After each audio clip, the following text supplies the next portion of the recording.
The Conjuring the devil made me do it एक 2021 अमेरिकी अलौकिक हॉरर फिल्म है जिसका निर्देशन माइकल चाव्स ने किया है।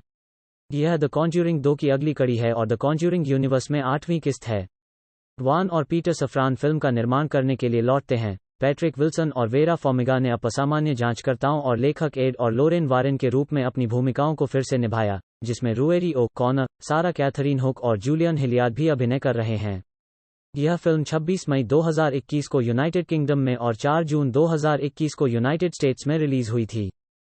1981 में दानव विज्ञानी एड और लोरेन वारेन ने 8 वर्षीय डेविड ग्लैडजेल के भूत भगाने का दस्तावेजीकरण किया, जिसमें उनके परिवार, उनकी बहन डेबी और उनके प्रेमी अर्ने जॉनसन और फादर गॉर्डन ने ब्रुकफील्ड, कनेक्टिकट शहर में भाग लिया।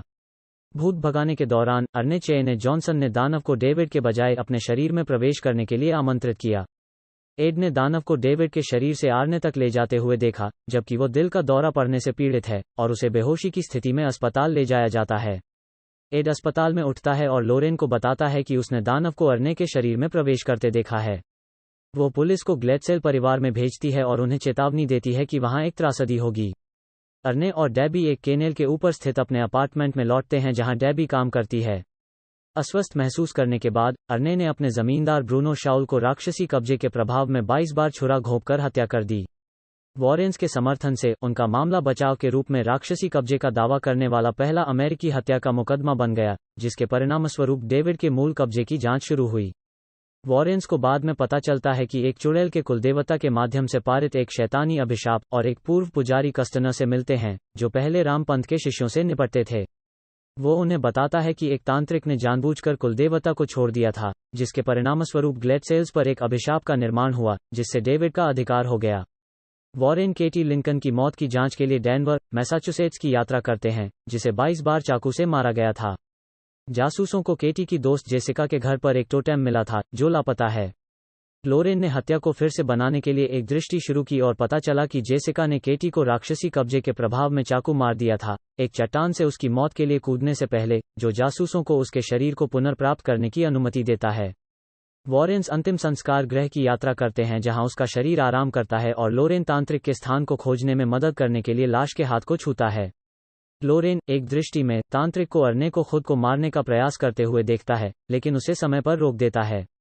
लोरेन को तांत्रिक द्वारा धमकाया जाता है और वो एड को बताती है कि कनेक्शन दोनों तरह से काम करता है। वॉरेन आगे की जांच के लिए कनेक्टिकट में अपने घर लौट आए। ड्रू एड को मिले स्ट्रेगेरियन जादू टोना की एक किताब देता है और कहता है कि शाप को हटाने के लिए जिस वेदी में जादू टोना संचालित होता है, उसे नष्ट कर दिया जाना चाहिए।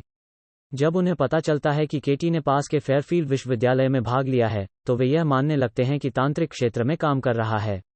लोरेन मदद के लिए कस्टनर लौटता है और उसने खुलासा किया कि उसने कैथोलिक चर्च में लिपिक ब्रह्मचर्य की आवश्यकता के उल्लंघन में एक बेटी की परवरिश की थी। वो लोरेन को बताता है कि उसके शोध के दौरान तांत्रिक के प्रति उसका आकर्षण बढ़ता गया, बाद में वह तांत्रिक बन गया। कस्टनर लोरेन को उन सुरंगों तक पहुंच प्रदान करता है जहां वो वेदी का पता लगाती है और फिर उसे तांत्रिक द्वारा पाया जाता है, जो तब उसे मार देता है। एड जल्द ही आता है और एक स्लेजहैमर के साथ एक बंद नाली छेद के माध्यम से सुरंगों में अपना रास्ता खोजता है। वो संक्षेप में दानव के पास है और लोरेन को मारने का प्रयास करता है, लेकिन वो उसे अपने प्यार की याद दिलाते हुए पहली बार मिले समय के बारे में बताती है। एड अपनी चेतना प्राप्त करता है और वेदी को नष्ट कर देता है, खुद को, लोरेन और अर्ने को बचाता है।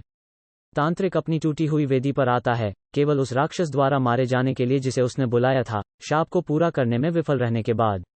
एड कप को वेदी से उनके कलाकृतियों के कमरे में रखता है, साथ ही वालक पेंटिंग और एनाबेले गुड़िया भी। अर्ने को हत्या का दोषी ठहराया जाता है, लेकिन जेल में रहते हुए डेबी से शादी करने के बाद उसकी सजा के केवल 5 साल की सेवा समाप्त होती है। एड लोरेन को गज़ेबो की एक प्रतिकृति दिखाता है जिसमें वे पहली बार मिले थे।